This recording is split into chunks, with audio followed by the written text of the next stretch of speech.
प्रिय दर्शक बंधुओं, आज का ये रविवार कोई साधारण दिन नहीं है। ये वो पावन समय है जब साक्षात आदित्य, जगत के प्राणदाता भगवान सूर्य अपने भक्तों के जीवन में तेज, आरोग्य और आत्मबल का संचार करते हैं। शास्त्रों में कहा गया है कि जो भी व्यक्ति रविवार के दिन सच्चे मन, अनुशासन और विश्वास के साथ सूर्य देव की कथा सुनता है, उसके जीवन में व्याप्त निराशा, असफलता, भय, मानसिक थकान और आर्थिक अस्थिरता धीरे धीरे दूर होने लगती है। जैसे उगता हुआ सूर्य अंधकार को बिना संघर्ष के मिटा देता है, वैसे ही सूर्य देव की कथा जीवन से नकारात्मकता को हटाकर आशा, स्पष्टता और सकारात्मक दिशा प्रदान करती है। दर्शक बंधुओं, एक पल ठहर कर अपने जीवन की ओर देखिए। कभी आत्मविश्वास डगमगाने लगता है, कभी शरीर और मन थक जाते हैं, कभी प्रयास करने के बाद भी सम्मान और सफलता नहीं मिलती, कभी भविष्य को लेकर डर भीतर घर कर जाता है। लेकिन आज जब आप रविवार के इस पावन दिन भगवान सूर्य देव की कथा सुनने बैठे हैं, तो ऐसा प्रतीत होता है मानो प्रकाश और चेतना की दिव्य ऊर्जा आपके जीवन में प्रवेश कर रही हो। सूर्य देव ये संदेश दे रहे हैं कि हर अंधकार का अंत निश्चित है और जो प्रतिदिन अनुशासन, परिश्रम और सत्य के साथ खड़ा रहता है, उसका तेज कोई छीन नहीं सकता। भगवान सूर्य केवल प्रकाश के देव नहीं है, वे आत्मा के साक्षी हैं। वे वो शक्ति हैं जो डर को साहस में, दुर्बलता को बल में और भ्रम को स्पष्टता में बदल देती है। उनकी कृपा से जीवन में आरोग्य आता है, मान-सम्मान बढ़ता है और भीतर छिपी शक्ति जागृत होती है। यही कारण है कि आज की ये कथा केवल सुनने की कथा नहीं है, ये आत्मिक जागरण और तेज की साधना बन सकती है। ये कथा सिखाती है कि जब मनुष्य सूर्य की तरह नियमित, स्थिर और प्रकाशमान होता है, तब जीवन स्वयं उसके अनुकूल चलने लगता है। कई बार मनुष्य भीतर से प्रश्न करता है, मेरे जीवन में स्पष्टता कब आएगी? मेरा डर और कमजोरी कब दूर होगी? मुझे अपनी शक्ति का बोध कब होगा? दर्शक बंधुओं, संभव है आज का ये रविवार ही इन प्रश्नों का उत्तर बन जाए, क्योंकि जब भक्त की श्रद्धा और सूर्य देव का तेज एक साथ जागृत होता है, तब भाग्य भी दिशा बदलने लगता है। इसलिए केवल सुनिए मत, हर शब्द को आत्मा से महसूस कीजिए, हर भाव को हृदय में उतारिए और संकल्प लीजिए कि आप भी अपने जीवन में अनुशासन, परिश्रम और आत्मविश्वास को अपनाएंगे। तो आइए, मन को शांत कीजिए, आलस्य और भय को त्यागिए, हृदय में प्रकाश और विश्वास का दीप जलाइए और भगवान सूर्य देव का स्मरण करते हुए इस दिव्य रविवार कथा की यात्रा आरंभ करते हैं। लेकिन दर्शक बंधुओं, आगे बढ़ने से पहले एक अत्यंत आवश्यक बात, रविवार की ये पवित्र कथा केवल सुनने के लिए नहीं होती, ये जीवन को प्रकाश देने के लिए होती है। शास्त्रों में कहा गया है कि जो सूर्य देव की कथा को अधूरा छोड़ देता है, वो उसके पूर्ण तेज और फल से वंचित रह जाता है।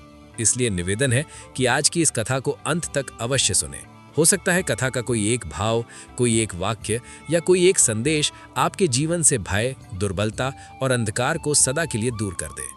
दर्शक बंधुओं, जो व्यक्ति भगवान सूर्य देव की कथा को श्रद्धा से सुनता है, उसके जीवन में आरोग्य, आत्मबल और मान-सम्मान बढ़ता है। जो इसे दूसरों तक पहुंचाता है, उस पर सूर्य कृपा सदा बनी रहती है। और यदि आप सच्चे सनातनी हैं, तो ऐसी दिव्य कथाओं को फैलाना आपका धर्म भी है और पुण्य भी।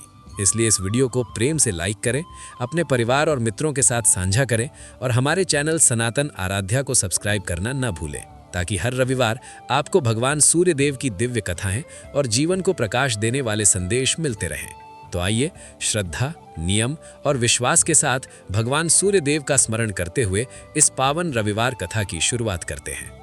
बहुत प्राचीन समय की बात है, जब नगरों में आज जैसी चकाचौंध नहीं थी, पर मनुष्यों के हृदय में श्रद्धा, संस्कार और देवताओं के प्रति अटूट विश्वास हुआ करता था। उन्हीं दिनों आर्यावर्त की धरती पर एक शांत, समृद्ध और सुव्यवस्थित नगर बसा हुआ था, जिसका नाम था प्रभापुर। ये नगर ऊंचे प्रासादों से नहीं, बल्कि अपने नागरिकों के सदाचार, श्रम और धर्मनिष्ठा के कारण प्रसिद्ध था। प्रभापुर की गलियां प्रातःकाल सूर्य की किरणों से आलोकित होती थीं और सायंकाल मंदिरों की घंटियों से गूंज उठती थीं। इसी नगर में रहता था एक साधारण किंतु प्रतिष्ठित व्यक्ति, देवदत्त। देवदत्त कोई राजा नहीं था, ना ही उसके पास अपार धन संपत्ति थी, पर नगर में उसकी पहचान एक ईमानदार, कर्मठ और सत्यप्रिय मनुष्य के रूप में थी। वो वस्त्रों का व्यापार करता था और अपनी मेहनत से परिवार का पालन पोषण करता था। प्रतिदिन प्रातःकाल वो सूर्योदय से पूर्व उठता, स्नान कर स्वच्छ वस्त्र धारण करता और अपने घर की छत पर खड़े होकर पूर्व दिशा की ओर मुख करके भगवान सूर्य देव को जल अर्पित करता था। उसका विश्वास था कि सूर्य देव की कृपा से ही जीवन में ऊर्जा, विवेक और सही दिशा प्राप्त होती है। देवदत्त की पत्नी थी सुमेधा। संयमी, शांत और सहनशील स्वभाव की। वो गृहस्थी संभालने में निपुण थी और अपने पति के साथ धर्म के मार्ग पर चलने में विश्वास रखती थी। उनका जीवन सरल था, पर सुख और संतोष से भरा हुआ। परंतु समय सदा एक सा नहीं रहता। ईश्वर कभी कभी मनुष्य की आस्था को परखने के लिए कठिन परीक्षाएं भी देता है। देवदत्त और सुमेधा का एकमात्र पुत्र था, माधव। बचपन में माधव अत्यंत संस्कारी, विनम्र और आज्ञाकारी था, पर जैसे जैसे वो युवा हुआ, नगर की चकाचौंध और गलत संगति ने उसके मन को भ्रमित करना आरंभ कर दिया। वो परिश्रम से दूर भागने लगा, व्यापार में रुचि खो बैठा और दिन रात आलस्य, दुराचार और गलत मित्रों के साथ समय बिताने लगा। सूर्यदेव की उपासना, जो कभी उसके जीवन का अंग थी, अब उसे निरर्थक लगने लगी। देवदत्त ने कई बार प्रेम पूर्वक समझाया, पुत्र, जीवन केवल भोग के लिए नहीं होता, कर्म और धर्म से ही मनुष्य का भविष्य उज्जवल होता है। पर माधव के हृदय पर उन शब्दों का कोई प्रभाव न पड़ा। उसका अहंकार बढ़ता गया और घर का वातावरण धीरे धीरे अशांत होने लगा। व्यापार में हानि होने लगी, मान सम्मान घटने लगा और परिवार पर दुखों की छाया गहराने लगी। सुमेधा का मात्र हृदय ये सब सहन नहीं कर पा रहा था। वो भीतर ही भीतर टूटती जा रही थी। एक दिन जब माधव ने घर छोड़ने की धमकी दी, तब सुमेधा की आंखों से आंसू रुक न सके। उसी रात उसने एक कठोर संकल्प लिया। प्रातः ब्रह्म मुहूर्त में उठकर उसने सूर्यदेव के सम्मुख दीप प्रज्वलित किया और हाथ जोड़कर कहा, हे जीवन के आधार सूर्य नारायण, यदि मेरे पुत्र के हृदय में अभी भी कहीं सद्बुद्धि शेष है तो कृपा कर उसे जागृत कीजिए। जब तक मेरा पुत्र सही मार्ग पर नहीं लौटेगा, मैं आपका व्रत और उपासना करती रहूंगी। दिन बीतते गए, सुमेधा का संकल्प अडिग रहा। उधर माधव का जीवन और अधिक कठिन होता चला गया। जिन मित्रों के भरोसे वो घर से दूर हुआ था, उन्होंने उसे संकट में अकेला छोड़ दिया। अपमान, भूख और पीड़ा ने उसके अहंकार को तोड़ दिया। एक दिन थका हारा, निराश और पश्चाताप से भरा हुआ वो प्रभापुर की उसी गनी में पहुंचा जहां कभी वो गर्व से चला करता था। सूर्योदय का समय था, मंदिर की घंटियां बज रही थीं और सूर्यदेव की स्वर्णिम किरणें नगर पर फैल रही थीं। उसी क्षण माधव को अपने माता पिता के संस्कार, माँ का प्रेम और पिता की सीख याद आ गई। उसका हृदय भर आया। वो सीधे घर पहुंचा और माता पिता के चरणों में गिर पड़ा। उस दिन के बाद माधव का जीवन बदल गया। उसने पुनः परिश्रम, धर्म और सूर्यदेव की उपासना को अपनाया। देवदत्त का घर फिर से सुख, शांति और सम्मान से भर उठा। और अब प्रिय श्रोताओं, ये कथा यहीं समाप्त नहीं होती। ये तो एक शुरुआत है, एक बीज है जिससे एक विशाल वटवृक्ष का विकास होना है। क्योंकि ईश्वर की लीलाएं अनंत हैं और मनुष्य की आस्था की परीक्षाएं भी अनेक रूप लेकर आती हैं। माधव के लौटने के बाद का जीवन भी सरल नहीं था। समाज ने उस पर फिर से विश्वास करने में समय लिया। व्यापार में पुनः खड़े होने के लिए उसे कठिन परिश्रम करना पड़ा, पर अब उसके पास धैर्य था, उसके पास सूर्यदेव की कृपा थी और उसके पास माता पिता का आशीर्वाद था। वो प्रतिदिन पिता के साथ छत पर जाता, सूर्यदेव को जल अर्पित करता और दिन की शुरुआत प्रार्थना से करता। धीरे धीरे सब कुछ सुधरने लगा। व्यापार में फिर से ग्राहक आने लगे, लोगों का विश्वास लौटने लगा। पर एक दिन ऐसा भी आया जब देवदत्त बीमार पड़ गए। वो इतने बीमार हुए कि शैया से उठ नहीं पाते थे। वैद्यों ने जब सभी उपचार कर डाले और कोई लाभ नहीं हुआ, तो निराशा ने घर में फिर से पैर पसारने शुरू कर दिए। सुमेधा का हृदय पुनः विचलित हो उठा। माधव इस बार टूटा नहीं। उसने अपनी माँ से कहा, माता, घबराइए नहीं, हमारे पास अब भी सूर्य नारायण है। उनकी शक्ति अपरंपार है। आइए हम मिलकर उनकी विशेष आराधना करें। उसने नगर के मुख्य सूर्य मंदिर के पुरोहित से मिलकर एक विशेष अनुष्ठान का आयोजन किया। 12 दिनों तक निरंतर सूर्य सहस्त्र नाम का पाठ हुआ। तांबे के कलश में जल भरकर, लाल फूलों और अक्षत से सजाकर प्रतिदिन सूर्यदेव को अर्घ्य दिया गया। माधव और सुमेधा ने पूरी निष्ठा से इस व्रत को पालन किया। 12वें दिन जब अंतिम अर्घ्य दिया जा रहा था, तभी आश्चर्यजनक रूप से देवदत्त की सेहत में सुधार के लक्षण दिखाई देने लगे। धीरे धीरे वो पूर्णतः स्वस्थ हो गए। ये चमत्कार नहीं था प्रिय श्रोताओं, ये थी अटूट आस्था की शक्ति। इस घटना ने न केवल परिवार को बल्कि पूरे प्रभापुर नगर को गहराई से प्रभावित किया। लोगों ने देखा कि सूर्यदेव की उपासना केवल एक रीति रिवाज नहीं, बल्कि जीवन का आधार है। देवदत्त के परिवार की ख्याति दूर दूर तक फैल गई। अब माधव का विवाह भी होना था। उसकी इच्छा थी कि उसकी पत्नी भी धर्मनिष्ठ और सदाचारिणी हो। देवदत्त और सुमेधा ने उसके लिए एक योग्य कन्या की तलाश शुरू की। कई प्रस्ताव आए, पर माधव का हृदय किसी पर नहीं लगा। एक दिन वो व्यापार के सिलसिले में पड़ोस के एक नगर गया। वहां उसकी भेंट एक साधु संत से हुई जो सूर्य उपासक थे। संत ने माधव से कहा, बेटा, तुम्हारी नियति किसी ऐसे कुल से जुड़ी है जहां सूर्य देव की उपासना पीढ़ियों से होती आ रही है। धैर्य रखो, तुम्हारा जीवन साथी स्वयं ईश्वर तुम तक ले आएंगे। माधव ने संत की बात गांठ बांध ली। कुछ महीने बाद देवदत्त के एक पुराने मित्र जो दूर दराज के एक गांव में रहते थे, अपनी पुत्री के विवाह का प्रस्ताव लेकर आए। उनकी पुत्री का नाम था किरण। वो अत्यंत गुणवान, सुशील और सूर्यदेव की परम भक्त थी। जब माधव और किरण की भेंट करवाई गई तो दोनों के हृदय में एक अद्भुत आत्मीयता का भाव जाग उठा। ये ईश्वर की इच्छा थी। विवाह का दिन निश्चित हुआ। विवाह से पूर्व किरण ने एक शर्त रखी। वो 12 दिनों का सूर्य व्रत करना चाहती थी ताकि उसका नया जीवन देव कृपा से पूर्णतः आलोकित हो। माधव ने हर्षपूर्वक इसका समर्थन किया। विवाह के बाद किरण ने नए घर में भी अपनी साधना जारी रखी।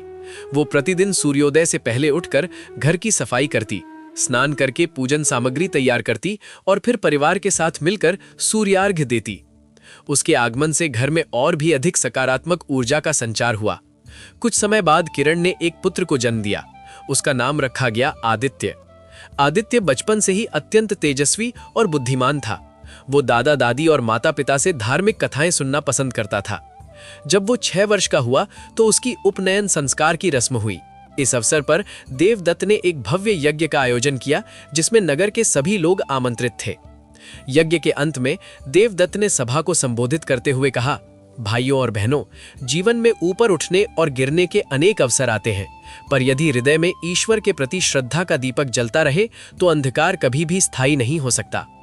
मेरे पौत्र आदित्य के जीवन का आरंभ इसी मंत्र के साथ हो रहा है, AUM घृणीय सूर्य नमः। मेरी इच्छा है कि ये मंत्र हमारे नगर के प्रत्येक बालक की जिह्वा पर हो। देवदत्त के शब्दों ने सभी के हृदय को छू लिया। उस दिन के बाद प्रभापुर में सूर्य उपासना का प्रचार प्रसार और बढ़ गया। माधव और किरण ने आदित्य को उच्च शिक्षा दिलवाई। वो वेद, दर्शन और व्यवसाय शास्त्र में निपुण हुआ। जब वो युवा हुआ तो उसने न केवल पैतृक व्यवसाय को नई ऊंचाइयों पर पहुंचाया, बल्कि नगर में एक सूर्य मंदिर का निर्माण भी करवाया। ये मंदिर इतना भव्य था कि दूर दूर से लोग दर्शन करने आते थे। मंदिर में प्रतिदिन सूर्य सहस्त्र नाम का पाठ होता था और निशुल्क अन्नछत्र चलता था। देवदत्त और सुमेधा बूढ़े हो चले थे। एक शांतिपूर्ण दिन देवदत्त ने अपने पुत्र और पौत्र को अपने पास बुलाया। उन्होंने कहा, मेरे प्रियजन, मेरा जीवन सफल हो चुका है। मैंने देखा कि मेरा वंश धर्म के मार्ग पर अग्रसर है। अब मेरी इच्छा है कि मैं और तुम्हारी माता वानप्रस्थ आश्रम में प्रवेश करें। हम जीवन के अंतिम चरण में ईश्वर की भक्ति और समाज की सेवा में व्यतीत करना चाहते हैं। माधव और आदित्य की आंखों में आंसू थे, पर उन्होंने देवदत्त की इच्छा का सम्मान किया। देवदत्त और सुमेधा ने नगर के बाहर एक साधारण कुटिया बनवाई और वहां रहने लगे। वे प्रतिदिन तपस्या करते, यज्ञ करते और जरूरतमंदों की सहायता करते। उनका जीवन त्याग और सेवा का आदर्श बन गया। कई वर्ष बीत गए। एक दिन देवदत्त ने अपने पुत्र और पौत्र को फिर बुलाया। उन्होंने कहा, मेरा समय पूरा हो चुका है। मैंने इस जीवन में जो कुछ पाया वो सब सूर्य देव की कृपा से पाया। मेरी अंतिम इच्छा है कि तुम लोग इस परंपरा को कभी ना टूटने दो। सत्य बोलो, धर्म पूर्वक कर्म करो और ईश्वर में अटूट विश्वास रखो। इतना कहकर देवदत्त ने सुमेधा का हाथ थामा और दोनों ने सूर्य देव की ध्यान मग्न मुद्रा में अपने शरीर का त्याग कर दिया। उनकी समाधि नगर के बाहर बनाई गई, जहां आज भी लोग आकर श्रद्धा सुमन अर्पित करते हैं। माधव और आदित्य ने देवदत्त की शिक्षाओं को जीवित रखा। प्रभापुर नगर समृद्ध और धर्म का केंद्र बन गया। आदित्य के पुत्र हुए, फिर पौत्र हुए और ये परंपरा अनवरत चलती रही। कहते हैं कि आज भी जो कोई भी सच्चे मन से सूर्य देव की आराधना करता है, देवदत्त और सुमेधा का आशीर्वाद उसके साथ रहता है। प्रिय श्रोताओं, ये कथा केवल एक परिवार की कथा नहीं है, ये हम सभी की कथा है। हम सभी के जीवन में कभी न कभी अंधकार छा जाता है। हम मोह और माया के जाल में फंस जाते हैं, पर यदि हमारे पास संस्कारों का दीपक है, माता पिता का आशीर्वाद है और ईश्वर में अटूट विश्वास है, तो प्रकाश अवश्य मिलेगा। सूर्य देव हमें केवल प्रकाश ही नहीं देते, वे हमें ज्ञान, ऊर्जा और सही दिशा भी देते हैं। आइए हम भी प्रतिदिन सूर्योदय के समय उठकर स्वच्छ होकर एक कलश में जल लेकर सूर्य देव को अर्घ्य दें और इस मंत्र का उच्चारण करें, AUM घृणीय सूर्य नमः। इससे हमारे जीवन की सभी बाधाएं दूर होंगी, मन प्रसन्न रहेगा और घर में सुख शांति का वास होगा। भगवान सूर्यनारायण की कृपा से हमारा जीवन भी प्रभापुर की तरह प्रकाशित हो उठे, यही कामना है इस भक्ति कथा के साथ। AUM सूर्य नमः, AUM सूर्य नमः, AUM सूर्य नमः। अब प्रिय भक्तजनों, मैं इस कथा को विस्तार देता हूं और बताता हूं कि कैसे देवदत्त के वंशजों ने आगे चलकर महान कार्य किए। आदित्य का पुत्र हुआ वीरसेन। वीरसेन बड़ा होकर एक महान योद्धा और धर्म रक्षक बना। एक बार प्रभापुर पर एक दुष्ट आताई ने आक्रमण कर दिया। उसने नगर को घेर लिया और लूटपाट शुरू कर दी। उसने सूर्य स्तुति पर एक ग्रंथ लिखा जो आज भी उपलब्ध है। प्रकाश के पुत्र थे तेज और ओज। दोनों ने मिलकर प्रभापुर का शासन संभाला। उन्होंने नगर की सीमाओं का विस्तार किया और पड़ोस के नगरों के साथ मैत्रीपूर्ण संबंध स्थापित किए। उनके काल में प्रभापुर एक महत्वपूर्ण व्यापारिक केंद्र बन गया। व्यापारी दूर दूर से आते थे और सूती वस्त्र, मसाले और आभूषणों का व्यापार करते थे। पर तेज और ओज ने कभी भी धर्म और सदाचार को नहीं छोड़ा। नगर के प्रवेश द्वार पर एक विशाल सूर्यमुखी बनवाई नहीं थी जो यात्रियों को नगर के मूल्यों का स्मरण कराती थी। तेज के पुत्र का नाम था रवि और ओज के पुत्र का नाम था मार्तंड। रवि और मार्तंड अपने समय के महान योद्धा और धर्म रक्षक थे। एक बार एक विदेशी आक्रमणकारी ने, जो अन्य धर्म का था, प्रभापुर पर चढ़ाई कर दी। उसने नगर के मंदिरों को तोड़ने और लोगों को अपने धर्म में परिवर्तित करने का आदेश दिया। रवि और मार्तंड ने सेना एकत्र की और आक्रमणकारी का सामना किया। भीषण युद्ध हुआ। रवि और मार्तंड ने अपने सैनिकों के साथ मिलकर जय सूर्यदेव का नारा लगाते हुए शत्रु सेना पर टूट पड़े। उनके पराक्रम और रणकौशल के सामने शत्रु सेना टिक नहीं पाई। आक्रमणकारी पराजित होकर भाग गया। नगर के मंदिरों की रक्षा हुई और लोगों के धार्मिक स्वातंत्र्य की रक्षा हुई। इस युद्ध के बाद रवि और मार्तंड ने नगर की सुरक्षा के लिए दुर्गों का निर्माण करवाया। उन्होंने सेना को मजबूत किया, पर उनका मुख्य ध्यान अध्यात्म की ओर ही रहा। उन्होंने नगर में अनेक मंदिरों और धर्मशालाओं का निर्माण करवाया। रवि के पुत्र हुए अर्क और मार्तंड के पुत्र हुए भास्कर। अर्क और भास्कर ने अपने पिताओं की विरासत को संभाला। वे दोनों अत्यंत बलशाली और तेजस्वी थे। उन्होंने नगर की समृद्धि के लिए अनेक सिंचाई परियोजनाएं शुरू की। उन्होंने नदियों पर बांध बनवाए और खेतों तक पानी पहुंचाने के लिए नहरों का जाल बिछाया। इससे कृषि उत्पादन कई गुना बढ़ गया। प्रभापुर के अन्न का निर्यात दूर दूर तक होने लगा। अर्क और भास्कर ने नगर के कल्याण के लिए कई कार्य किए। उन्होंने वृद्धाश्रम, अनाथालय और चिकित्सालय बनवाए। उनका कहना था, जब तक नगर का एक भी व्यक्ति दुखी है तब तक हमारा वैभव व्यर्थ है। उनके शासनकाल में प्रभापुर में कोई भिखारी नहीं था, कोई अनाथ बच्चा बेसहारा नहीं था। अर्क के पुत्र का नाम था दिनकर और भास्कर के पुत्र का नाम था सविता। दिनकर और सविता ने ज्ञान विज्ञान के क्षेत्र में उल्लेखनीय कार्य किए। दिनकर एक महान खगोल शास्त्री थे।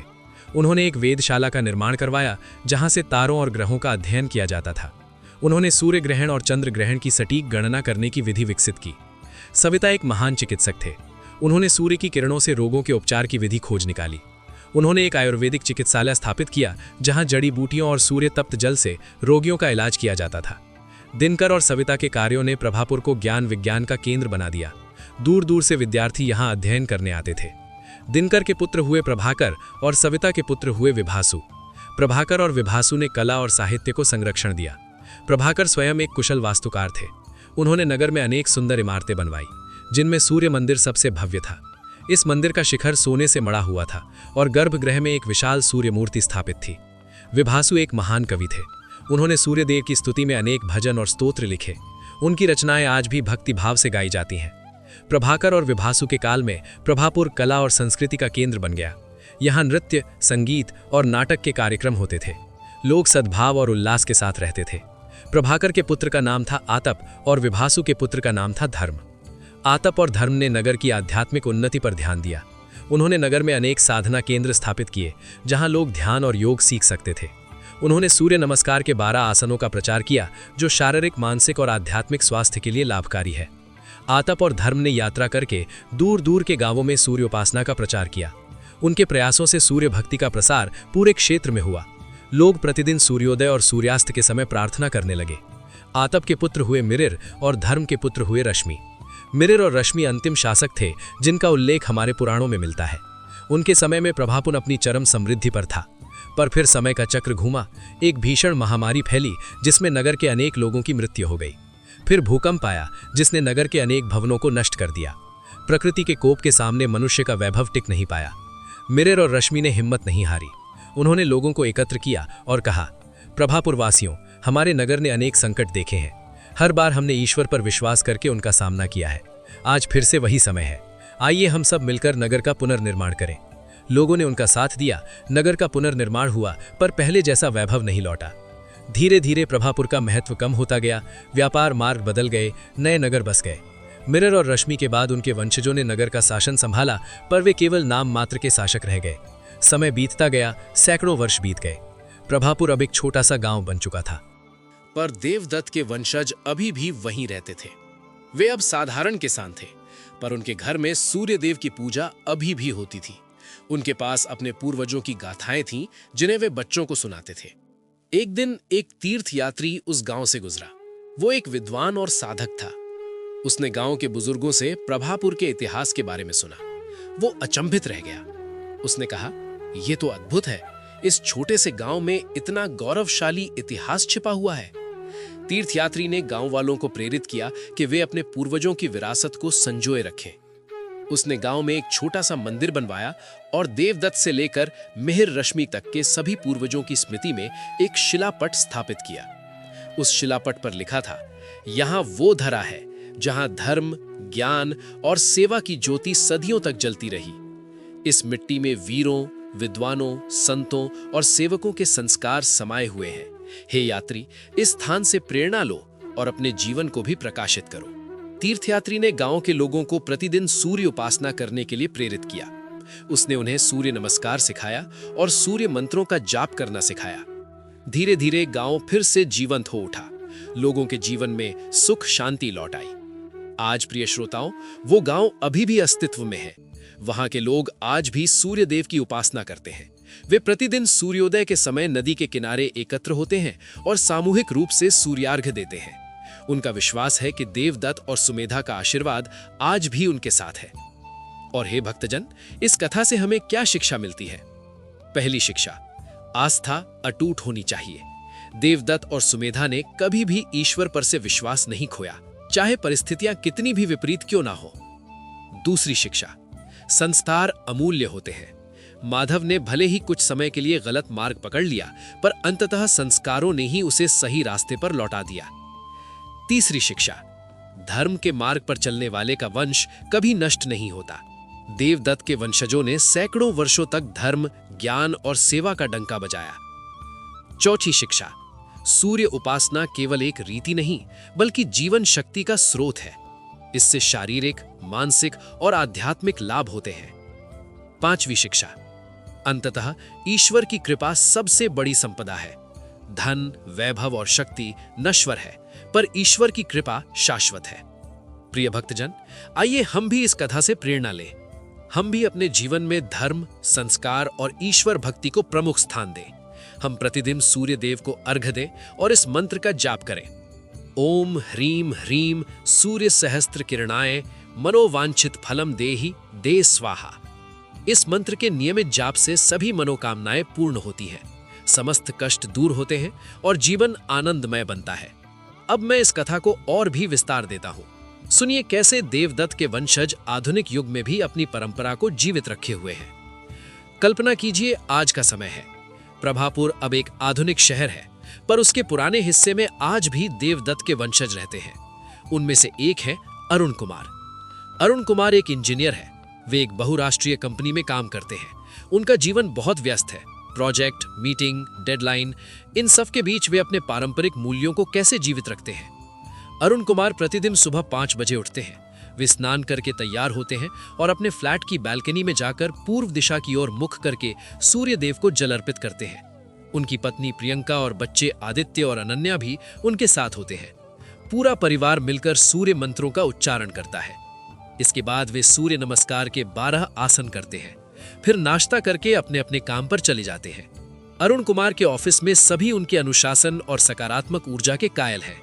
जब ऑफिस में कोई समस्या आती है तो अरुण कुमार शांत मन से उसका समाधान निकालते हैं। उनके सहकर्मी उनसे पूछते हैं, अरुण, तुम इतने शांत और केंद्रित कैसे रहते हो? अरुण कुमार मुस्कुराते हुए कहते हैं, इसका श्रेय मेरी दैनिक साधना को जाता है। सूर्य देव की कृपा से मुझे मानसिक शांति और एकाग्रता मिलती है। एक बार अरुण कुमार का परिवार एक गंभीर आर्थिक संकट से गुजरा। उनकी नौकरी चली गई और घर का खर्च चलाना मुश्किल हो गया। पर अरुण कुमार ने हिम्मत नहीं हारी। उन्होंने अपनी पत्नी और बच्चों से कहा, घबराओ मत, हमारे पूर्वजों ने इससे भी बड़े संकटों का सामना किया है। हम प्रतिदिन सूर्य देव की विशेष पूजा करेंगे। मुझे विश्वास है कि सब ठीक हो जाएगा। पूरे परिवार ने 40 दिनों तक निरंतर सूर्य उपासना की। 40वें दिन अरुण कुमार को एक नई नौकरी का ऑफर मिला, जो पहले से भी बेहतर था। संकट टल गया। अरुण कुमार के बच्चे आदित्य और अनन्या भी अपनी परंपरा से जुड़े हुए हैं। आदित्य एक कॉलेज स्टूडेंट है। वे प्रतिदिन सुबह योग करता है और सूर्य मंत्र का जाप करता है। उसके दोस्त उसकी इस आदत पर हैरान होते हैं। एक दिन उसका मित्र राहुल ने पूछा, यार तू रोज सुबह सुबह इतनी मेहनत क्यों करता है? चैन से सोया कर। आदित्य ने उत्तर दिया, राहुल, ये मेहनत नहीं, आनंद है। इससे मेरा दिन अच्छा शुरू होता है, ऊर्जा मिलती है और पढ़ाई में मन लगता है। तुम भी एक बार कोशिश करके देखो। राहुल ने आदित्य के साथ एक दिन सूर्य नमस्कार किया। उसे इतना अच्छा लगा कि वो भी नियमित रूप से करने लगा। धीरे धीरे कॉलेज के कई और छात्र भी इससे जुड़ गए। आदित्य ने कॉलेज में एक योग और ध्यान क्लब शुरू किया, जहां सैकड़ों छात्र प्रतिदिन सुबह एकत्र होते हैं। अनन्या एक स्कूली छात्रा है। वे प्रतिदिन स्कूल जाने से पहले अपनी दादी से भक्ति कथाएं सुनती है। उसकी दादी उसे देवदत्त, माधव, आदित्य, वीरसेन आदि की कहानियां सुनाती है। अनन्या इन कहानियों को अपने दोस्तों को भी सुनाती है। एक बार स्कूल में एक सांस्कृतिक कार्यक्रम था। अनन्या ने देवदत्त और सुमेधा की कथा पर एक नाटक तैयार किया। नाटक इतना प्रभावशाली था कि दर्शकों की आंखें नम हो गई। शिक्षकों और विद्यार्थियों ने अनन्या की खूब प्रशंसा की। अरुण कुमार के परिवार ने अपने पैतृक गांव यानी प्रभापुर में एक सामुदायिक केंद्र बनवाया। इस केंद्र में योग, प्राकृतिक चिकित्सा और वैदिक ज्ञान की निःशुल्क शिक्षा दी जाती है। सप्ताहांत में अरुण कुमार का परिवार वहां जाता है और लोगों की सेवा करता है। इस प्रकार देवदत्त का वंश आधुनिक युग में भी अपनी परंपरा को जीवित रखे हुए हैं। उनका जीवन इस बात का प्रमाण है कि पुराने संस्कार और आधुनिक जीवन शैली साथ साथ चल सकते हैं। प्रिय श्रोताओं, आप सभी के जीवन में भी ऐसी ही आस्था और संस्कारों का विकास हो, यही इस भक्ति कथा का उद्देश्य है। अब मैं कथा के कुछ और पहलुओं पर प्रकाश डालता हूँ। देवदत्त के परिवार में एक और परंपरा थी अन्नदान की। हर शनिवार को वे अपने घर के बाहर भूखे लोगों को भोजन कराते थे। इस परंपरा को अरुण कुमार के परिवार ने भी जारी रखा है। हर शनिवार को वे एक सामुदायिक भोज का आयोजन करते हैं, जिसमें कोई भी व्यक्ति आकर भोजन कर सकता है। इस कार्य से उन्हें अपार आंतरिक संतुष्टि मिलती है। देवदत्त के परिवार में एक और विशेषता थी, पर्यावरण संरक्षण।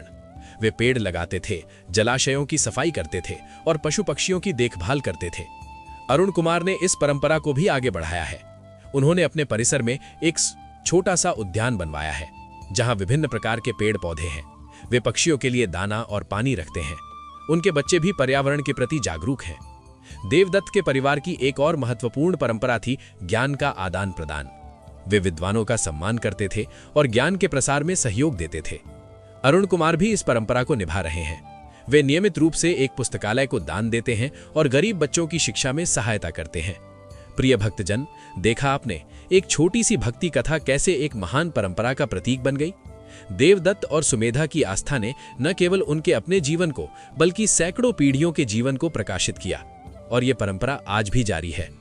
अब मैं कथा के अंतिम भाग की ओर बढ़ता हूँ। सुनिए कैसे देवदत्त के वंशजों ने एक बार फिर से प्रभापुर को पुनर्जीवित करने का संकल्प लिया। अरुण कुमार के चाचा, जो एक इतिहासकार हैं, ने प्रभापुर के गौरवशाली इतिहास पर शोध किया। उन्होंने पाया कि प्रभापुर के पुराने अवशेष अभी भी मौजूद हैं, टूटे हुए मंदिर, पुराने कुएं, शिलालेख आदि। उन्होंने अरुण कुमार और अन्य परिवारजनों से चर्चा की। सबने मिलकर निश्चय किया कि वे प्रभापुर को एक तीर्थ स्थल के रूप में विकसित करेंगे। उन्होंने स्थानीय प्रशासन और पुरातत्व विभाग से संपर्क किया। धीरे धीरे कार्य शुरू हुआ। पुराने मंदिर का जीर्णोद्धार हुआ। वेदशाला के अवशेषों को संरक्षित किया गया। एक संग्रहालय बनाया गया, जहां प्रभापुर के इतिहास से संबंधित वस्तुएं रखी गई। इस कार्य में न केवल देवदत्त के वंशज बल्कि पूरा गांव और आसपास के लोग जुड़ गए। सबने मिलकर श्रमदान किया, धन के लिए दान दिया। कुछ ही वर्षों में प्रभापुर फिर से जीवंत हो उठा। अब ये एक लोकप्रिय तीर्थ स्थल बन चुका है। लोग दूर दूर से आते हैं, देवदत्त के मंदिर में माथा टेकते हैं और सूर्य देव का आशीर्वाद लेते हैं। यहाँ प्रतिवर्ष एक उत्सव आयोजित किया जाता है, जिसमें धार्मिक अनुष्ठान, सांस्कृतिक कार्यक्रम और सेवा के कार्य होते हैं। इस उत्सव में हजारों लोग भाग लेते हैं। प्रभापुर की कथा अब केवल एक कथा नहीं रही, बल्कि एक जीवंत यथार्थ बन गई है। और इस यथार्थ का आधार है आस्था, संस्कार और सेवा। ये कथा यहीं पर समाप्त नहीं हुई। दूसरा कथा जो आपके जीवन को बदल कर रख देगा, शुरू करते हैं। कहते हैं, जिस घर में सूर्य भगवान की पहली किरण श्रद्धा के साथ प्रवेश करती है, वहां अंधकार अधिक दिनों तक नहीं टिक पाता। सूर्यदेव केवल प्रकाश ही नहीं देते, वे जीवन, ऊर्जा, आत्मबल और कर्म की प्रेरणा भी प्रदान करते हैं। ये कथा ऐसे ही एक व्यक्ति की है जिसकी भक्ति ने न केवल उसका जीवन बदला बल्कि पूरे परिवार की दिशा ही बदल दी। भारत के एक शांत और साधारण से नगर में अमरेश नाम का एक व्यक्ति रहता था। हर सुबह जब पूरा नगर अभी नींद में डूबा होता, अमरेश सूर्योदय से पहले उठ जाता। स्नान कर वो पूर्व दिशा की ओर मुख करके तांबे के लोटे से सूर्य भगवान को अर्घ्य देता और मन ही मन प्रार्थना करता, हे सूर्यदेव, मुझे सही कर्म करने की शक्ति देना। अमरेश मेहनती था, ईमानदार था, फिर भी उसके जीवन में संघर्ष कम नहीं थे। उसके साथ उसकी पत्नी सावित्री, उसके 2 बच्चे, वृद्ध माता पिता और घर के आंगन में बैठकर जीवन की कहानियां सुनाने वाले दादा दादी रहते थे। घर बड़ा था पर आमदनी सीमित थी, जिम्मेदारियां कई थीं और साधन बहुत कम। पत्नी सावित्री गृहस्थी संभालने वाली, सहनशील और परिवार को जोड़कर रखने वाली स्त्री थी। बच्चे पढ़ाई में मेहनत करते और अपने पिता की तरह अनुशासन सीखते। माता पिता और दादा दादी का आशीर्वाद घर में था, लेकिन बढ़ती उम्र और बीमारियां परिवार की चिंता बढ़ा देती थीं। कई बार ऐसा लगता मानो एक के बाद एक कठिनाइयां इस घर की परीक्षा ले रही हों। अमरेश रोज सूर्य भगवान की पूजा करता था, फिर भी परिणाम तुरंत दिखाई नहीं देते थे। पर उसकी भक्ति स्वार्थ से नहीं बल्कि कर्तव्य और विश्वास से भरी थी। वो मानता था कि सूर्यदेव देर कर सकते हैं पर अंधकार को सदा के लिए नहीं रहने देते। धीरे धीरे उसके जीवन में अंतर आने लगा। पहले उसके विचार बदले, फिर उसका व्यवहार। घर में अनुशासन बढ़ा, बच्चों में आत्मविश्वास आया और परिवार के हर सदस्य ने सूर्य भगवान की ऊर्जा को अपने जीवन में महसूस करना शुरू किया। यहीं से शुरू होती है ये कथा, एक व्यक्ति की सच्ची सूर्य भक्ति की कहानी, जो बताती है कि जब सूर्य भगवान की आराधना पूरे परिवार के कल्याण के लिए की जाए तो उसका प्रकाश केवल एक व्यक्ति नहीं, पूरे वंश को उजाला दे देता है। अमरेश के दिन की शुरुआत उस आरती से होती थी जो वो सूर्योदय के समय करता था। वो जल में लाल फूल, अक्षत और थोड़ा सा गुड़ डालकर अर्घ्य समर्पित करता। उसकी आंखें बंद होती और वो सूर्य मंत्र का जप करता, ओम घृणी सूर्य नमः। उसके मन में कोई मांग नहीं होती थी, बस एक आत्मिक शांति और आभार होता था कि उसे एक और दिन का उपहार मिला है। इसके इस नियमित क्रम ने धीरे धीरे घर के बच्चों को भी प्रभावित किया। एक दिन उसका बड़ा बेटा 8 वर्षीय राहुल उसके पास आकर बैठ गया और पूछा, पिताजी, आप रोज सुबह ये जल क्यों देते हो? अमरेश ने मुस्कुराते हुए कहा, बेटा, ये सूर्यदेव को अर्घ्य है। जिस तरह हमें भूख लगने पर भोजन चाहिए, उसी तरह सूर्यदेव, जो इस समस्त संसार का पालन करते हैं, उन्हें भी हमारी श्रद्धा और जल चाहिए। ये हमारा धर्म है, हमारा कर्तव्य है। राहुल ने पूछा, पर सूर्यदेव तो बहुत दूर हैं, ये जल उन तक कैसे पहुंचता है? अमरेश ने उसे गोद में बैठाया और कहा, भगवान तक पहुंचने के लिए दूरी मायने नहीं रखती बेटा, श्रद्धा रखनी चाहिए। जब तुम किसी से सच्चा प्यार करते हो तो वो दूर होते हुए भी तुम्हारी भावना को महसूस करता है ना। ठीक वैसे ही उस दिन से राहुल भी कभी कभी सुबह उठकर पिता के साथ बैठने लगा। धीरे धीरे ये क्रम बढ़ता गया। फिर छोटी बेटी 5 वर्षीय राधा भी जुड़ गई। वो तो बस पिता की नकल करती, छोटे हाथों से जल देने का प्रयास करती। घर में एक नई सकारात्मक ऊर्जा का संचार होने लगा। एक दिन अमरेश की माँ, जो बिस्तर पर थी और जिन्हें जोड़ों का दर्द रहता था, ने उसे बुलाया और कहा, बेटा, तुम्हारी इस नियमित पूजा से घर में एक अलग ही प्रकाश फैल रहा है। मुझे लगता है जैसे मेरे कमरे में सुबह सुबह सूर्य की किरणें सीधे आकर मुझे स्पर्श करती हैं। अमरेश ने माँ के पैर छुए और कहा, माँ, यह सूर्य देव की कृपा है। माँ ने कहा, बेटा, मैं भी अब सुबह उठकर बिस्तर पर ही सही मन सूर्य नमस्कार का जप करूंगी। और इस तरह घर का हर सदस्य, चाहे वो कितना भी छोटा या बूढ़ा हो, सूर्य भगवान की ऊर्जा से जुड़ने लगा। अमरेश के पिता, जो सेवानिवृत्त शिक्षक थे, अब सुबह आंगन में बैठकर बच्चों को सूर्य भगवान से जुड़ी कहानियां सुनाने लगे। वे कहते, बच्चों, सूर्य देव को आदित्य भी कहते हैं। ये 12 आदित्य हैं जो हर महीने प्रकट होते हैं। इनकी कृपा से ही संसार चलता है। राजा रामचंद्र भी सूर्यवंशी थे, उन्होंने भी सूर्य उपासना की थी। महाभारत में भीष्म पितामह ने भी सूर्य देव की तपस्या करके विद्या प्राप्त की थी। बच्चे मंत्रमुग्ध होकर ये कहानियां सुनते। घर का वातावरण ज्ञान और भक्ति से भरने लगा। इस बीच अमरेश के कार्यस्थल पर भी परिस्थितियां कठिन थीं। वो एक छोटी सी कंपनी में लेखाकार के रूप में काम करता था। मालिक बहुत कठोर था, वेतन कम था और काम का दबाव बहुत अधिक। कई बार उसे अनुचित काम करने के लिए कहा जाता, जिसे वह ईमानदारी से मना कर देता। इससे मालिक उससे नाराज रहता। एक दिन तो स्थिति इतनी बिगड़ गई कि मालिक ने उसे डांटते हुए कहा, तुम्हारी ईमानदारी तुम्हें कहाँ लेके जाएगी, देख लेना, तुम्हारे पास खाने के लाले पड़ जाएंगे। अमरेश ने धैर्य से कहा, श्रीमान, मैं गलत काम नहीं कर सकता, मेरी नीयत साफ है। उस दिन घर लौटते समय उसका मन बहुत भारी था। नौकरी जाने का डर भी था। घर के खर्चे, बच्चों की पढ़ाई, माता पिता की दवाइयाँ, सब कुछ याद आया। वह रास्ते में एक पार्क में बैठ गया। उसने आंखें बंद की और मन ही मन सूर्यदेव को याद किया। उसे अपने घर की याद आई, जहां अब सुबह उसके साथ उसके बच्चे भी प्रार्थना करते थे। उसे अपनी पत्नी की मुस्कान याद आई, जो हर परिस्थिति में उसका साथ देती थी। उसने अपने मन को दृढ़ किया और घर पहुंचा। उसने सब कुछ सावित्री को बताया। सावित्री ने उसका हाथ थामा और कहा, चिंता मत करो, हम सब साथ हैं। सूर्यदेव हमारे साथ है। जो होगा अच्छा होगा। अगले दिन जब अमरेश कार्यालय पहुंचा तो एक आश्चर्यजनक घटना हुई। मालिक का रुख बदला हुआ था। उसने अमरेश को अपने कक्ष में बुलाया और कहा, कल रात मैंने सोचा, तुम्हारी ईमानदारी दुर्लभ है। आजकल लोग सिर्फ पैसे के पीछे भागते हैं, तुम सच्चाई पर डटे रहते हो। मैंने तुम्हारी तनख्वाह बढ़ाने का निर्णय लिया है। साथ ही तुम्हें अब सीधे मेरे साथ काम करना होगा। अमरेश की आंखों में आंसू आ गए। यह सूर्यदेव की कृपा थी। उसने मन ही मन प्रणाम किया। उस दिन से उसके कार्य में सम्मान बढ़ गया। उसकी आय बढ़ी, जिससे घर की आर्थिक स्थिति में सुधार आया। पर अमरेश ने अपनी दिनचर्या नहीं बदली। वह और अधिक नम्रता और श्रद्धा के साथ सूर्य उपासना करने लगा।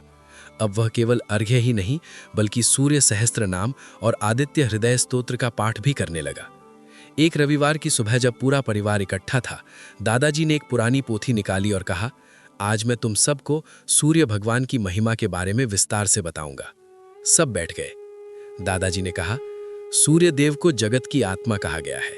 वेदों में उन्हें सर्वदृष्टा, सब कुछ देखने वाला कहा गया है। वे हर प्राणी के कर्म के साक्षी हैं। जब तुम कोई अच्छा काम करते हो तो सूर्य देव उसे देखते हैं और तुम्हें आशीर्वाद देते हैं। जब कोई बुरा कर्म करते हो तो वे उसे भी देखते हैं और तुम्हें सही राह दिखाने के लिए प्रेरित करते हैं।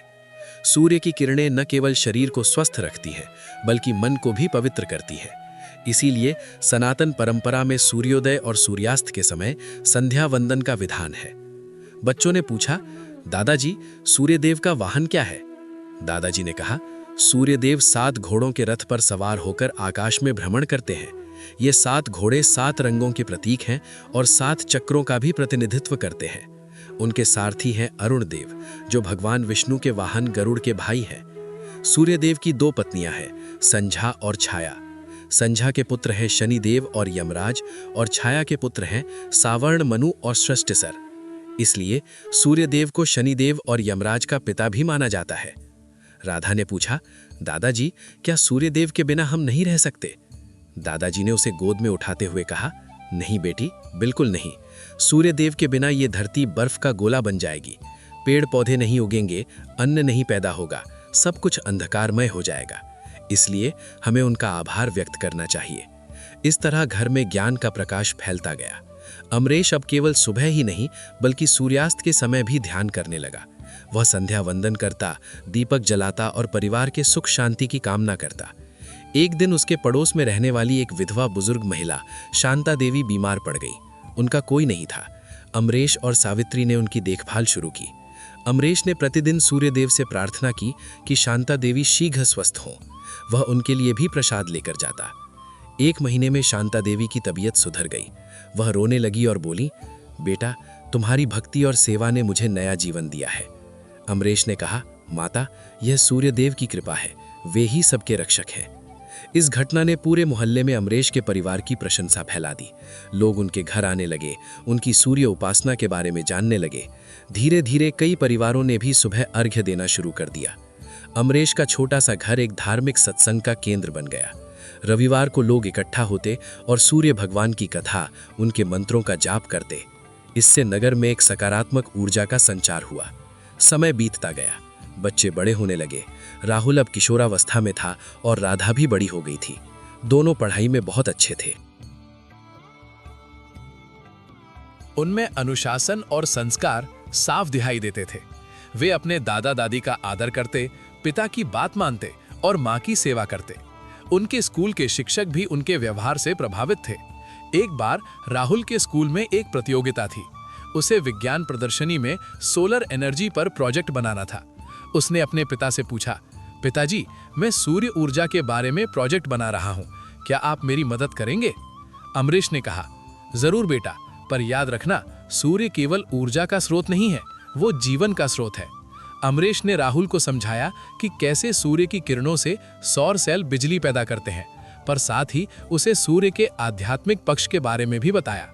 राहुल ने एक अद्भुत प्रोजेक्ट बनाया जिसमें उसने सौर ऊर्जा के भौतिक और आध्यात्मिक दोनों पहलुओं को समझाया।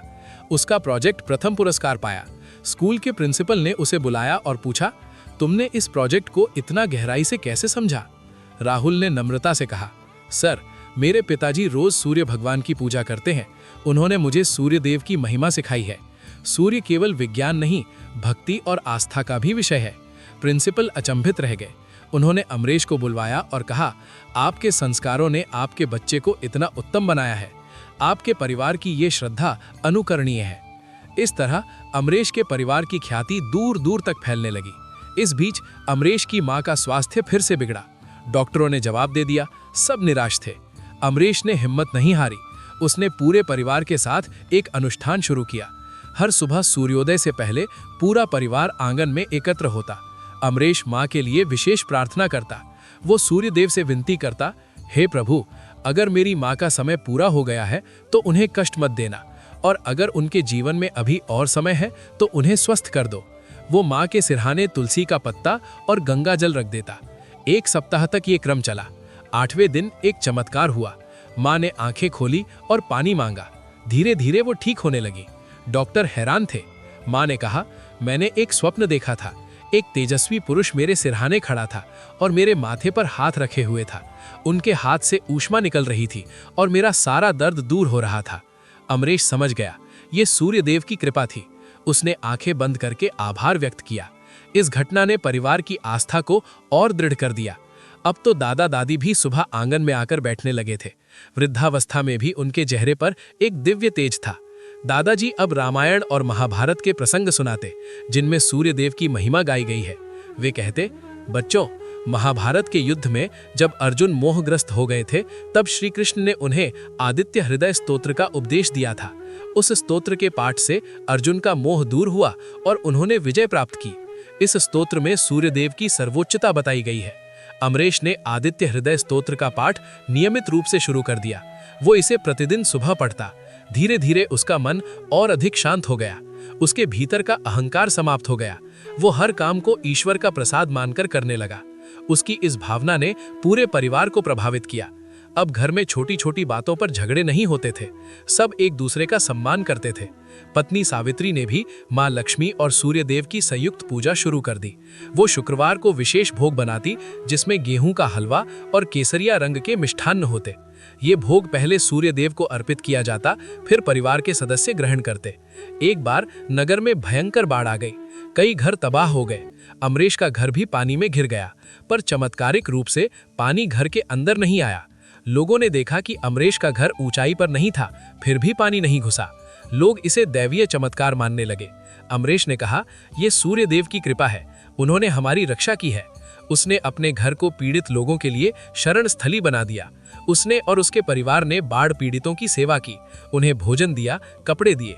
उनकी इस सेवा भावना ने पूरे नगर का हृदय जीत लिया। बाढ़ के बाद जब सूर्य निकला तो अमरीश ने एक विशाल यज्ञ का आयोजन किया। नगर के सभी लोग आए। यज्ञ में सूर्य मंत्रों का उच्चारण हुआ। सबने एक साथ अर्घ्य दिया। उस दिन से नगर का नाम ही बदल गया। लोग उसे सूर्य नगरी कहने लगे। अमरीश के बच्चे अब युवा हो चले थे। राहुल ने इंजीनियरिंग की पढ़ाई पूरी की और सौर ऊर्जा के क्षेत्र में काम शुरू किया। उसने एक ऐसा उपकरण बनाया जो गांव-गांव में सस्ती सौर ऊर्जा पहुंचाता था। राधा डॉक्टर बनी और उसने आयुर्वेद के साथ सूर्य चिकित्सा पर शोध शुरू किया। दोनों ने अपने पिता के संस्कारों को आगे बढ़ाया। उनके विवाह भी संस्कारी परिवारों में हुए। अमरीश ने अपने दामाद और बहू को भी सूर्य उपासना से जोड़ा। अब परिवार 3 पीढ़ियों का हो गया था और सभी एक साथ सुबह की प्रार्थना करते थे। ये दृश्य अद्भुत था।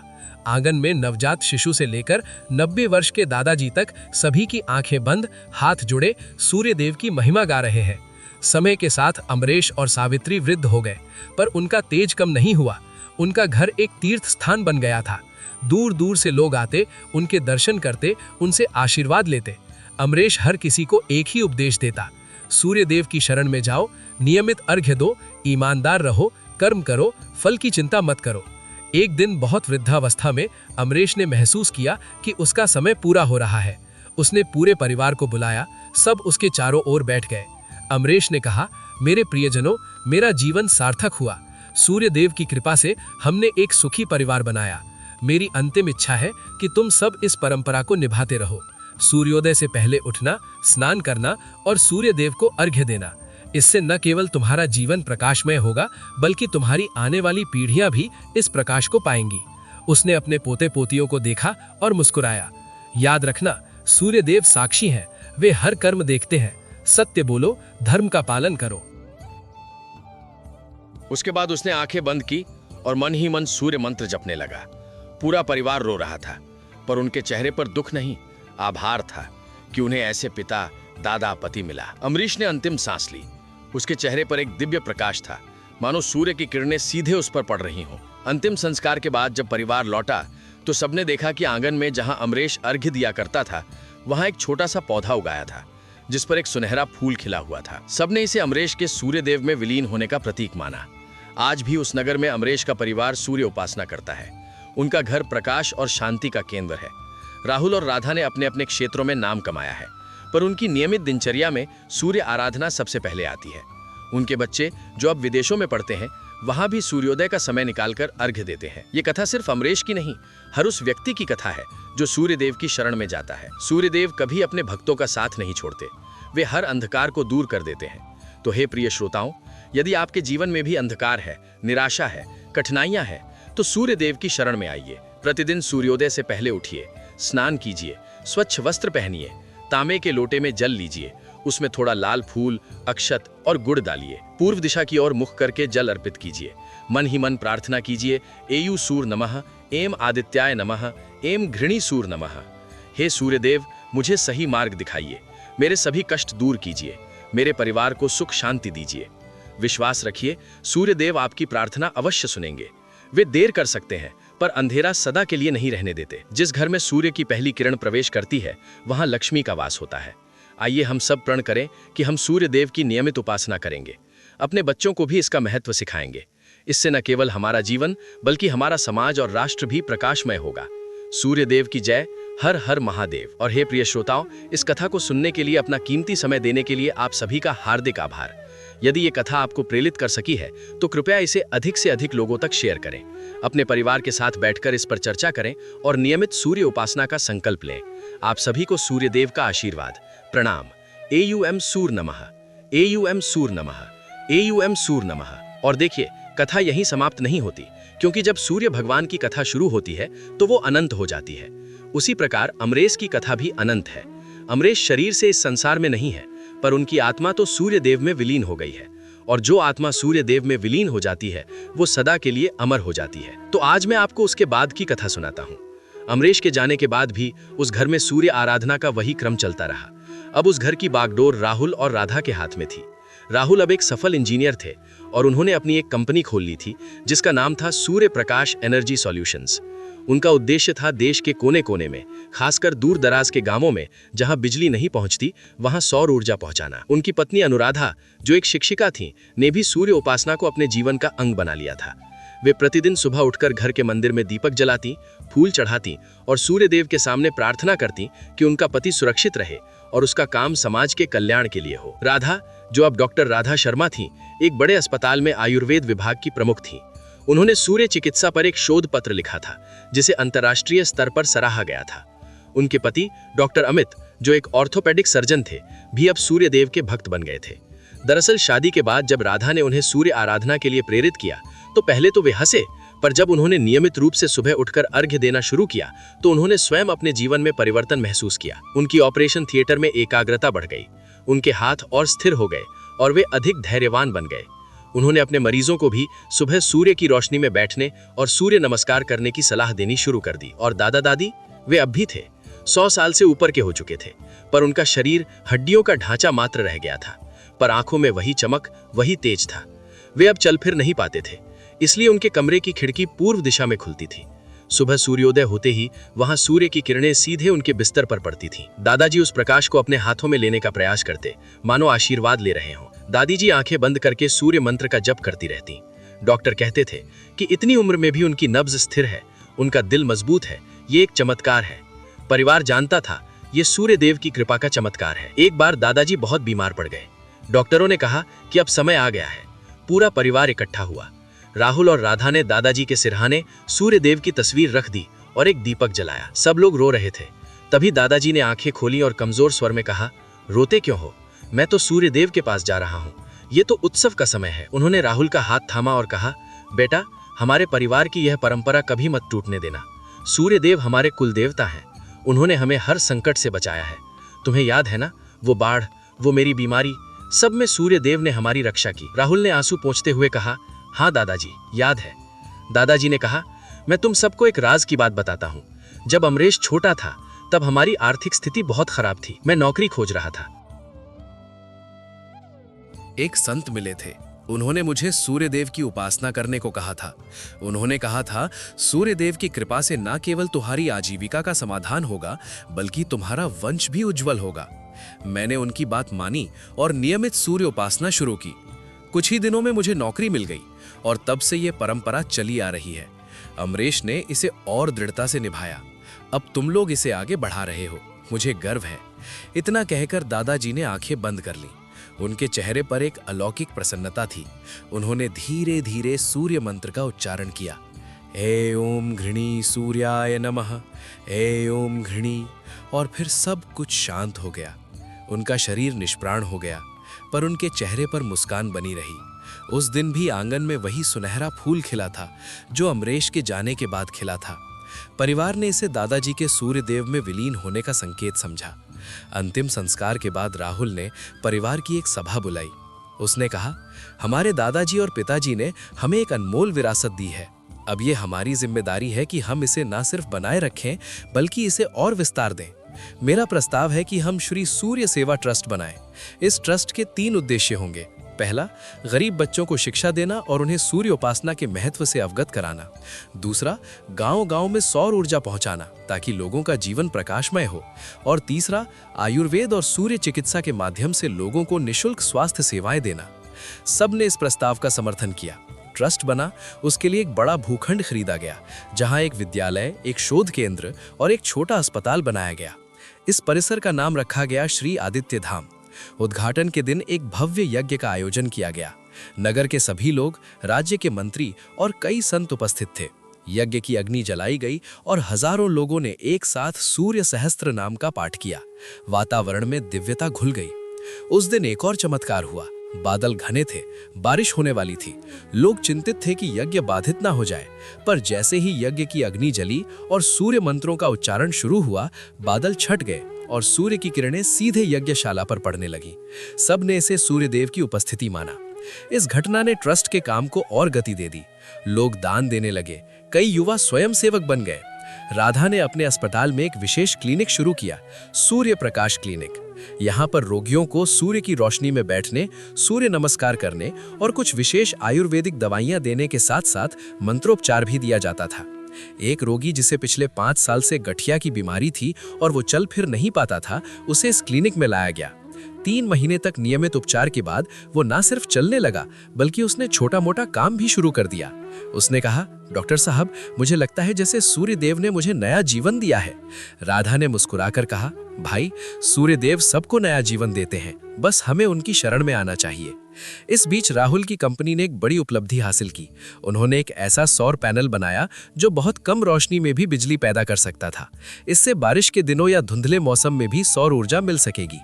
इस आविष्कार ने उन्हें अंतर्राष्ट्रीय ख्याति दिलाई। कई देशों से प्रस्ताव आए, पर राहुल ने सबसे पहले इस तकनीक को अपने देश के गांवों में लगाने का निर्णय लिया। उन्होंने एक गांव गोद लिया जहां बिजली नहीं थी। वहां सौर पैनल लगाए, स्ट्रीट लाइट लगाई और हर घर में एक सोलर लैंप दिया। गांव वाले पहली बार बिना धुएं के रोशनी देखकर भावुक हो गए। गांव के मुखिया ने कहा, बेटा, तुमने हमारे गांव में सूरज उगा दिया। राहुल ने कहा, नहीं चाचा, सूरज तो पहले से ही उगता था, हमने बस उसकी किरणों का सदुपयोग करना सीखा है।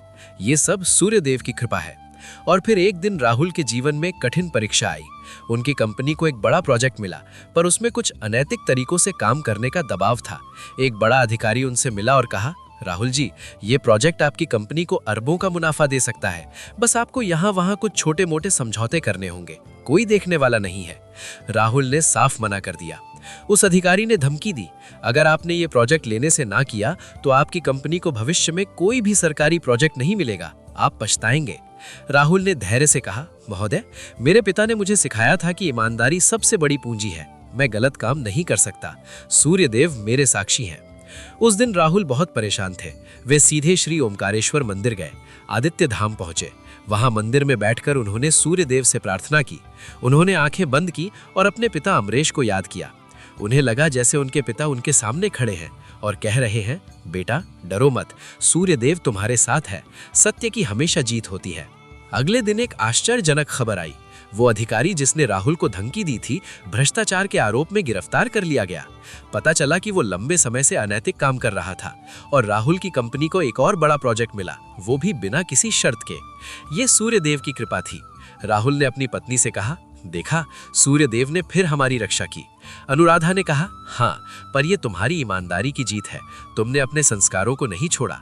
इस घटना के बाद राहुल ने अपनी कंपनी में एक नया नियम बनाया। प्रतिदिन सुबह काम शुरू होने से पहले कंपनी के सभी कर्मचारी 5 मिनट के लिए एक साथ बैठकर सूर्यदेव का ध्यान करेंगे और एक सकारात्मक संकल्प लेंगे।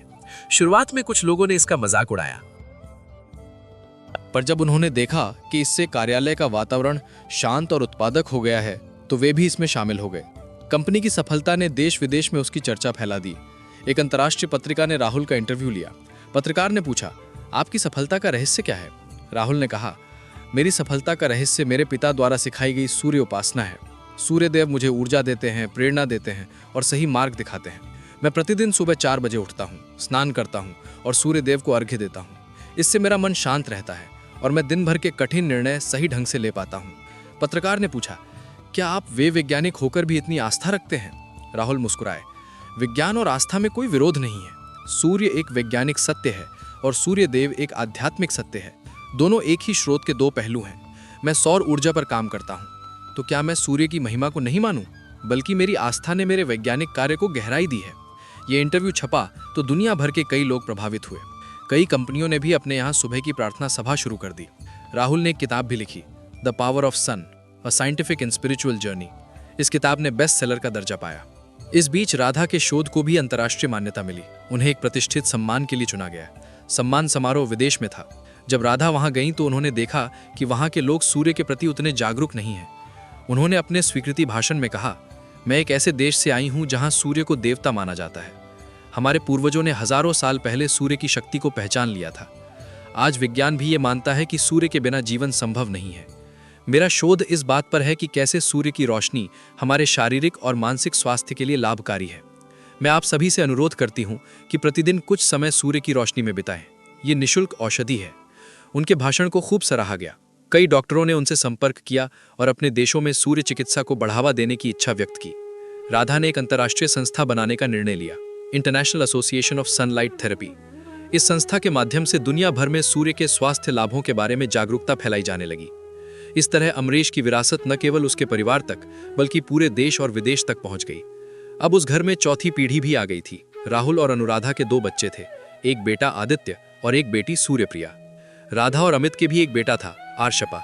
ये तीनों बच्चे भी अपने पूर्वजों की परंपरा को निभा रहे थे। आदित्य अब 10 साल का था। वो प्रतिदिन अपने पिता के साथ उठता, स्नान करता और अर्घ्य देता। उसने सूर्य के सभी 12 नाम कंठस्थ कर लिए थे। सूर्यप्रिया 8 साल की थी। वो सुबह सुबह आंगन में सूर्य नमस्कार करती और अर्शपा, जो सिर्फ 6 साल का था, वो तो बस दादी राधा यानी अमरेश की पत्नी सावित्री, जो अब भी जीवित थी, के पास बैठकर सूर्यदेव की कहानियां सुनता रहता। सावित्री अब 80 साल से ऊपर की हो चुकी थी, पर उनमें अभी भी वही ऊर्जा थी। वे पूरे परिवार की धुरी थी। वे सबको एक सूत्र में बांधे रखती थी। वे प्रतिदिन सुबह मंदिर में बैठकर घंटों जप करती। उनका कहना था, मेरे अमरेश ने मुझे यही सिखाया था, अब मेरी जिम्मेदारी है कि मैं इस परिवार को संभालूं। एक बार सावित्री बीमार पड़ गईं। डॉक्टरों ने कहा कि उम्र का तकाजा है। पूरा परिवार उनके इलाज के लिए दिन रात एक कर दिया। राधा ने अपनी सारी चिकित्सा ज्ञान लगा दिया। राहुल ने देश विदेश से दवाइयां मंगवाईं, पर सावित्री की तबीयत सुधरने का नाम नहीं ले रही थी। एक रात जब सब सो रहे थे, सावित्री ने एक स्वप्न देखा। उन्होंने देखा कि सूर्यदेव उनके सामने प्रकट हुए हैं। उनका तेज इतना था कि देखना मुश्किल था, पर एक दिव्य कोमलता थी। सूर्यदेव बोले, सावित्री, तुमने अपना जीवन धर्म पूर्वक जिया है। तुमने अपने पति का साथ दिया, अपने बच्चों का पालन पोषण किया और अब भी तुम इस परिवार का मार्गदर्शन कर रही हो। तुम्हारी भक्ति से मैं प्रसन्न हूं। अब तुम्हारा कार्य पूरा हो चुका है। तुम चाहो तो अभी मेरे पास आ सकती हो या फिर कुछ और समय इस धरती पर बिता सकती हो। चुनाव तुम्हारा है। सावित्री ने प्रणाम किया और कहा, हे प्रभु, मैं आपके पास आना चाहती हूँ, पर मेरी एक इच्छा है, मेरे परिवार की ये परंपरा सदा बनी रहे, मेरे वंशज सदा आपकी भक्ति में लीन रहे। और हे प्रभु, कृपा करके मेरे पोते पोतियों और उनकी आने वाली पीढ़ियों को सद्बुद्धि देना। सूर्यदेव मुस्कुराए और बोले, तथास्तु। तुम्हारा वंश सूर्य वंश के नाम से जाना जाएगा। तुम्हारे परिवार में जो भी सच्चे मन से मेरी आराधना करेगा उसका कल्याण होगा। अब तुम निश्चिंत होकर मेरे पास आ सकती हो। सावित्री ने कहा, प्रभु, मैं एक बार अपने सब परिवार को इकट्ठा देखना चाहती हूँ, फिर मैं आपके पास आऊंगी। सूर्यदेव ने सिर हिलाया और अंतर ध्यान हो गए। सावित्री की आंखें खुल गईं। उन्होंने देखा कि उनके कमरे में सुबह की पहली किरण प्रवेश कर रही है। उन्होंने अपनी घंटी बजाई। पूरा परिवार दौड़ा आया। सावित्री ने सबको अपने पास बैठाया और पूरी स्वप्न की बात बताई। सबकी आंखें नम थीं। सावित्री ने कहा, रो मत, ये तो उत्सव की बात है। सूर्यदेव ने मुझे बुलाया है, मैं खुश हूं, पर उनसे वचन ले आई हूं कि हमारा वंश सदा उनकी भक्ति में लीन रहेगा। अब मेरी अंतिम इच्छा है कि मुझे आंगन में ले चलो, जहां मैं एक बार फिर सूर्यदेव को अर्घ्य दूं। सबने उन्हें आंगन में ले जाया। वहां तांबे का लोटा, फूल, अक्षत सब तैयार किया गया। सावित्री ने कमजोर हाथों से लोटा उठाया। सूर्य उग रहा था। उन्होंने जल अर्पित किया और मंत्र बोले, एवं सूर्याय नमः, एवं आदित्याय नमः, एवं भास्कराय नमः। फिर उन्होंने आंखें बंद कर ली और मुस्कुराने लगीं। उनके हाथ से लोटा गिर गया, पर मुस्कान उनके चेहरे पर जम गई। वे सूर्यदेव में विलीन हो गईं। उस दिन आंगन में 2 सुनहरे फूल खिले थे। परिवार ने इसे सावित्री और अमरेश के पुनर्मिलन का प्रतीक माना। अब परिवार में सिर्फ राहुल और अनुराधा की पीढ़ी और उनके बच्चे रह गए थे, पर वे अकेले नहीं थे। उनके साथ पूरा नगर था, पूरा देश था, जो उनकी इस भक्ति परंपरा से जुड़ चुका था। राहुल और राधा ने मिलकर एक बहुत बड़ा कार्यक्रम आयोजित किया, सूर्य महोत्सव। ये एक सप्ताह चलने वाला उत्सव था, जिसमें सूर्य से जुड़े हर पहलू, वैज्ञानिक, आध्यात्मिक, सांस्कृतिक, सामाजिक पर चर्चा होती। देश विदेश से विद्वान आते। सूर्य आराधना, यज्ञ, भजन, कीर्तन होते। इस उत्सव ने पूरे क्षेत्र को एक नई पहचान दी। आज वो नगर सूर्यधाम के नाम से प्रसिद्ध है। वहाँ हर घर में सूर्यदेव का मंदिर है। हर सुबह सूर्योदय के समय सैकड़ों लोग नदी किनारे इकट्ठा होकर अर्घ्य देते हैं। ये दृश्य अवर्णनीय है। ये कथा यहीं पर समाप्त होती है। तो प्रिय दर्शन बंधु, ये कथा आपको कैसी लगी? कमेंट में जरूर बताएं और हमारे चैनल सनातन आराध्य को सब्सक्राइब करना ना भूलें। धन्यवाद। ओम।